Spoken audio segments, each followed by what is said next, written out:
Previously on Second Fiddles. Sophia and Ren were supposed to be sent up into space, but wires got crossed somewhere, and Invisidude went up in Ren's place. That sucks. Max was all set to return home from his extended stay being monitored by Dr. Healy after his transformation, but without any knowledge of the teleportation snafu that sent his new boyfriend off to another solar system. I feel like these are totally first world problems. We pick up 1 week later. Let's begin. Episode 15, Adjustment Period.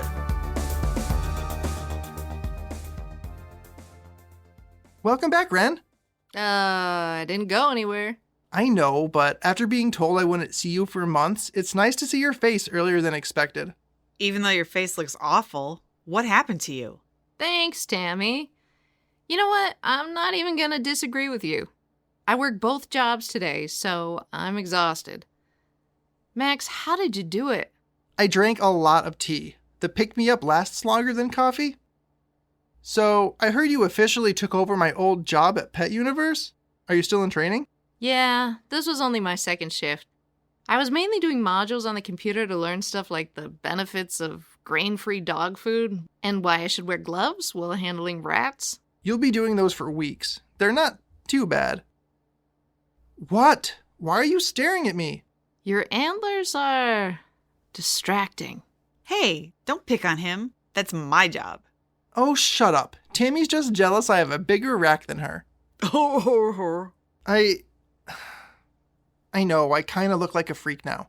No, they're actually really cool. They're bigger than I thought, and no lie, they're like, what's the word? Majestic. For real? Yeah, you're like a cute, gay Mr. Tumnus, but, part deer instead of goat. Okay, I'm proud of you for knowing a Narnia reference, but it's redundant to say a gay Mr. Tumnus. He's already pretty gay. Yeah, that goes without saying. Super gay. The Narnia books were my mom's favorite from when she was a kid, so she read them to me when I was little. I have an old stuffed lion named Aslan. Jesus! Hey, Tam, don't be rude. No, Aslan was written to be a Christ-like character, like how he died and was resurrected and everything. I knew that already. I just didn't know that you knew. You used to talk about those books all the time when we were little. You loved everything with talking animals. Yeah, I know. How ironic, right? I didn't know about the Lion Jesus stuff. My family used to be pretty religious before my dad died. We weren't like creepy Christians, though. Like, I was allowed to read Harry Potter and listen to music with bad words in it. Hey guys, if I fall asleep on the couch here, just let me sleep, okay? You said you were doing computer work for most of the day. Did it bore the energy out of you? No, that wasn't too bad. Pet Universe was chill, but I worked all morning with Lucid Lucy. She was dreamwalking an entire group of hench people for a case we're working, and I had to take a ton of notes when I wasn't dealing with her screaming. Yuck, henchies. Anyone I would know? It was a Christmas gang. Again. Oh God, I hate them. Gingerbread used to taunt everyone with, "You'll never catch me." But then I caught him because, well, that's the way the cookie crumbles. Hey, that was a me joke. Yeah, he was there with eggnog, garland, and nutcracker. Oh, what about Mistletoe? Who's that? She used to run with the Christmas gang sometimes. She's a cyborg who literally has missiles for toes. That sounds like it would be hard to walk. Yeah, when she walks, she always kind of looks like she's wearing a poopy diaper. Huh. Why did you have to go back to work with Lucid Lucy? Well, since I'm not sidekicking for Sophia in space, the B-League decided I should stay where I was. At least she let me keep the name Lullaby. She still doesn't like it, but the alliteration amuses her. Lucid Lucy and Lullaby. Hey, it's better than Snoozy Susie. You're telling me. I'm sorry you're stuck working 2 jobs. I feel your pain. It's okay. My sister's 16 now, so she's looking for a job. That should help a little bit. Didn't you say you were going to teach her to drive? Oh yeah, she's got her learner's permit. My mom can't do it, so I need to start teaching her. I've been putting it off for a few days. What's your sister's name? It's Cassie. Cassandra? I've never told you that before? I don't think so. Maybe you told Sophia, but you haven't really told me much of anything about your family. Like, I don't know why your mom can't help your sister learn to drive. Is she sick or something? Oh, well, she's on disability now because of damage to her spine from the accident, and she's in pain, like, all the time. Her disability payments are obviously not enough to support a family of 3. Ugh, that's rough. Sorry, kid. I'm a good driver if you need some help. I mean, Cassie doesn't need to drive with the buses and subways and whatnot, but I still think she should learn. Since the accident, Mom avoids driving at all costs. I think one of the reasons we moved to Rose City was because of the public transportation. She doesn't trust herself behind the wheel anymore. Sorry, Ren. I had no idea about your mom. Let me know if there's anything I can do to help. Not the driving thing, obviously, because I can't fit into cars anymore, which is super convenient, by the way. Yeah, you have enough going on for yourself right now, Max, but thank you. At least I have my power, which brings in some money, and it helps my mom a little. Between her injury and her night terrors, I have to sing her to sleep almost every night. I was worried how she'd cope with me being gone for so long with Sophia, so I guess I'm glad I don't need to stress out about that anymore. Let's talk about someone else's unfortunate life, okay? Tammy, how's that boyfriend of yours? Ha! That was a great segue. Linus is, well, Linus. He's still cocky and entitled, but he's softer than he used to be. Softer? Like, in bed? I think they make pills for that. Don't be gross, Maxie. No, I mean softer, like he talks about his feelings a little, and he's really sweet to me. Well, he probably knows he's super lucky you didn't break up with him after his family, kidnapped me and murdered the stag. That's just a guess, though. I don't get why you're still with him. How can you trust him? Is the sex seriously that good? Oh my God, it's even better now. He's so focused on me that he always... Ew, no, not another word. What? Too much? Yes. At least when he's been over since you got home, he puts a soundproof force field up so you can't hear anything. Small miracles. Has Linus been in touch with his family at all? Kinda. His dad and sister have been on the lam ever since the stag's death, but Linus did get a few texts from them. I'm guessing they're not actually on the run. They're probably hiding in a secret lair underneath their mansion. What did the text say? The last one was them asking him to meet them in a few days for a family dinner to talk through their problems and blah, blah, blah. Do you think that's safe? He said he can use his force fields to keep himself from harm, but he's not too worried about them hurting him. I wish I could be a fly on the wall for that conversation. I don't. I would probably kill them. But I've been told that killing your boyfriend's family isn't one of the building blocks of a strong relationship. What about his mom? Is she around? Whenever I ask, he just says that she's gone. Not away, not divorced, not dead, not vacationing in Fiji, just gone. Is it a touchy subject? Yeah, he puts up a wall whenever I bring it up. I mean, not literally a force field wall. So I stopped prying. He'll tell me when he's ready. Are you serious? For him, you wait and be patient, but you didn't hesitate to pressure me into spilling the secret about my dad. Hey, my life was at stake. Not that that's a good reason for her to treat you like that, but... I know. I'm not mad. I'm just annoyed. Yeah, what he said. His life was at stake. Also, Linus is way prettier than you. Yeah, I've seen him. I get it. I have to ask, is he even hotter with his glasses off? Surprisingly, no. The glasses kind of do it for me. I make him leave them on as much as possible. Huh. He's still not my type. What is your type? Well, I've never dated anyone, really. After my power manifested, I hadn't even allowed myself to think about boys that way. Luckily, all my friends are girls or gay, so that helps. I miss boys. You miss one boy, stupid. One invisible, unlucky boy. I really wish I knew how he was doing. Well, he's in a stasis pod, so he's doing as fine as someone unconscious can, I guess. When he wakes up, he's probably going to freak out. More or less than his parents did. What do you mean, his parents? Oh, I stopped by to see his parents to explain the whole situation. They were not happy. Since they were heroes before they retired, they understand the importance of what he's doing and where he's going, but he's their only child. They're really concerned. Are you implying that if he wasn't an only child, it would be better because at least they'd still have one kid left if something bad happens? Wow, no, that's not what I meant. He's like their whole world is all. He still lives with them, you know. He told me why he still lives at home. In a nutshell, being invisible is hard, and it's less hard when his parents help out. They even cut his hair. That's adorable. Unless he has a bowl cut. Thankfully, no. I hope his family has nothing to worry about. I hope I have nothing to worry about. The last time I thought I met a good guy, he ended up being fake. That's why I deleted all of my dating apps. What are you talking about? There was this guy. He said his name was Edgar. We were messaging back and forth for a few weeks, and we really seemed to click.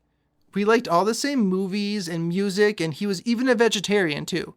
In retrospect, I was always the first one to bring something up, and he was always like, "Oh my god, me too." So I probably should have picked up on it. How did you find out he was lying? Well, another guy sent me a message, and he had the same exact profile pic. So I accused that guy of stealing Edgar's identity. So he ended up calling me on a video chat to prove that he was the real one. He was mad at me for the accusation, even though I apologized. Apparently, this wasn't the first time. This Edgar guy used his photos on a couple different sites. I told Edgar to leave me alone, and then I deleted all my apps. I ended up losing a chance to get to know the real guy behind the photo, too, because he didn't want to talk to me. He was really cute, too, like in a young lumberjack kind of way. What if that guy ended up using your photo to catfish other people? You're not on the apps anymore, so you would have no idea, right? I never thought of that. Whatever. I don't need to spend any more time or effort being hurt by a catfishing jerkwad. I don't have the emotional bandwidth right now. Besides, I have a boyfriend, so I shouldn't be complaining.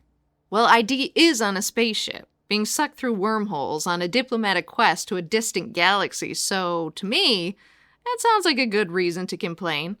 You know, I met a henchie named Catfish. It was when I first started sidekicking. I'll never forget how she smelled. Did she smell really fishy? No. Why would she smell fishy? I'm assuming she was like a giant, slimy fish lady?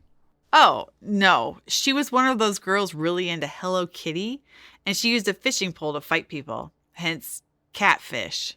You know, I read somewhere that Hello Kitty isn't really a cat. Huh. Well, that's messed up. If she's not a cat, what is she? I honestly didn't care enough to read anymore. I just read the headline. What's Hello Kitty? Is that like a cat that says hello to people? Wow, kid. You just lost your seat at the adult table. We're not sitting at a table. I was being figurative. Earlier, I was going to suggest that you work as Tammy's sidekick, Ren, you know, to get away from Lucid Lucy, but I don't think that would work, like, at all. The thought did cross my mind for like 6 seconds. All right, more like 4. Har har. You would be a step up from the loser I auditioned this morning. I'm pretty sure he's the one who messed up your teleportation and grabbed poor ID instead. What are you talking about? He worked for one of the leagues? Yeah. He used to intern with the PR and communications team, and this was his first time contributing to a mission. Wait, what? I need way more information. Yeah, who is this guy? I didn't learn his real name, but he goes by Passport. The ship's teleportation system was on the fritz, he said, so they were going to have to delay your departure, Ren, for a day or 2. He stepped up and said he could help, and they let him. Is he an engineer or something? No, sorry. Left out the most important part. He's a teleporter. He can do it to himself or someone else if he concentrates hard enough. He teleported Chameleon up to the ship first, and that went off without a hitch. But when it came to teleporting 2 people at once, he wasn't 100% confident he'd be able to do it. Please don't tell me he'd never done it before. He was nervous because he'd never done it before. One person was easy enough, but teleporting 2 people is apparently difficult, especially sending them up through the atmosphere and into stasis pods. Why did he offer to help if he wasn't sure he could do it? I asked the same question. And I don't know how to explain this without sounding sizist. Okay, so Passport is like morbidly obese. I'm not judging, just stating a fact. He told me that being able to teleport everywhere makes burning calories really hard. Oh, and he has a thyroid thing. I guess I wouldn't really need to walk or run anywhere if I could just pop in and out in the blink of an eye. Yeah, I guess. Anyway, the comms team made fun of him a lot. They'd call him things like teleporker and porty pig behind his back, but he totally knew it. I think he was trying to impress them by volunteering to help, so they'd stop bad-mouthing him. It's sad when even the good guys are bullies. Well, when was the last time you saw an overweight superhero? Not ever, really. I mean, we do have to pass a physical and that stupid obstacle course to be able to audition to Sidekick. I'm guessing he just teleported to the end of the obstacle course and called it a day. The obstacle course was really hard. It was like American Ninja Warrior, but with robots. I managed to make it through, but it was exhausting. I took it my senior year at the academy, but to be honest, I failed the first time. I trained for months and took it again and just barely passed. Eloise was watching from a tree and telepathically sending me some tips. Without her, it probably would have taken me at least one other attempt. I passed it on the first try. I thought it was pretty easy. You would say that, wouldn't you? Hey, when you got it, you got it. Ew. So, just to be clear, this guy you auditioned? Passport. Yeah, Passport. So, he admitted to you that he accidentally teleported the wrong person, right? Yes. To try to get people to stop bullying him. Double yes. At the possible expense of his career? Triple yes. And he told you this while trying to get you to hire him. Yeah, it didn't make any sense to me either. I think he was trying to make me feel bad for him or something. But he had no idea that I was friends with Sophia and ID. Tam, did you at least turn him down nicely?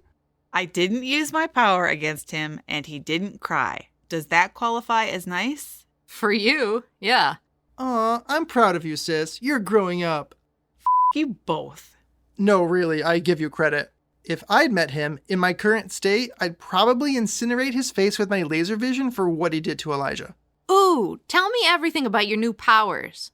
It's definitely a learning curve. The regeneration happens whether I want it to or not, so I guess I'll never be sick ever again. I haven't tried breaking a bone or severing a limb, and I hopefully never will, so I don't know how thorough it is. My hearing is a little better than it used to be.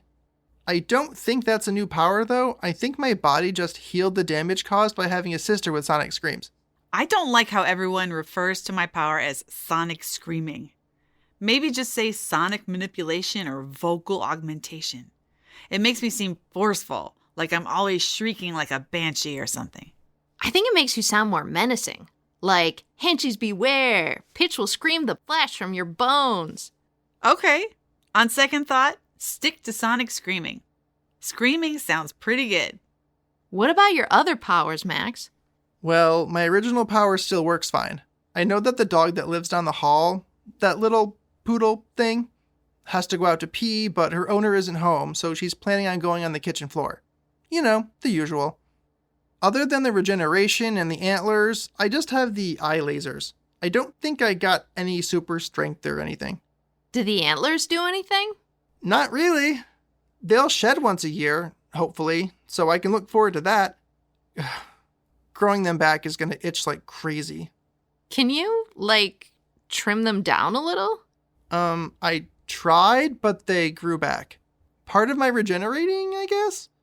If they shed, though, that'll be a normal seasonal thing, so my body might let it happen. I'm just speculating. How do the lasers work? You really have a lot of questions, don't you? Yeah, sorry. Sometimes I imagine having different powers, so I'm trying to live through you vicariously. I get it. I used to want to trade my powers in for something useful like super speed or invulnerability. Now, I don't know. Sometimes my eyes glow red when I'm emotional, and I can feel the heat building up in my head. Which is an awkward sensation, by the way, like that feeling before you sneeze, but it's your brain and optic nerve instead of your lungs. Have you been able to shoot any lasers yet? Yeah, one time. When Tammy told me about ID being sent in your place, I reacted before I could think, and I melted part of the wall behind her. When she told me I'd lost my job, it almost happened again, but I managed to rein it in. Good thing you hadn't been looking at me, or else I'd be super dead, or at least deformed. I haven't figured out how to make it happen on purpose, but at least I know what it feels like now, so I can look away from people if it happens again. Or look at people if they're trying to kidnap you again. I don't want to kill anyone. I saw the stag cut through metal and stone with his laser vision before, so I know I have a lot of power, but I'm not sure if I'll be able to do the same thing. Why not? Here's where my animal knowledge comes in handy. So, deer have horizontal pupils that can open up wider to let in more light. They can see really well in the dark. Their eyes are also positioned on their heads in a different spot, and they can barely move them. We can move our eyes back and forth a lot, so that's different. I think the lasers come out of the pupils, so since mine are smaller and round, I don't know if I can produce anything as powerful. The rods and cones are different too, along with the field of vision, so it'll take a lot of research to figure it out. Wow, you went with the nerdy answer. You could have just said that the stag's eyes were bigger or something. Whatever. Needless to say, I'm going through an adjustment period. Speaking of periods, mine came later than usual. But don't worry, you won't be an uncle anytime soon. I go through contraception like it's my job. Why are you this way? Max, has she always been like this? Do you want an honest answer? No need, it's fairly obvious. I'm not going to apologize for speaking my truth. Can we please not talk about this right now? Let's change the topic. Want to watch a movie? What? Really? You guys always judge me for not knowing any older movies, so let's watch some. I don't actually hate this idea. It's better than listening to him talk about deer eyes. Okay, but I'm choosing the first one, okay? Don't let him pick. He's going to make you watch. Don't tell her yet! Uh-oh, maybe this was a bad idea. Say yes, please? I lost my boyfriend, I lost my job, and I have huge antlers growing out of my head. I can never wear a hat again. I need this. He's not a hat guy anyway. Don't listen to him. Fine, you win. Yes! Tammy, go pop some popcorn. We are starting with 80s fantasy. Ren, flip a coin. If it's heads, we're watching Dark Crystal. If it's tails, it's Labyrinth. I hope you like creepy puppets, Ren. Oh God, what have I done?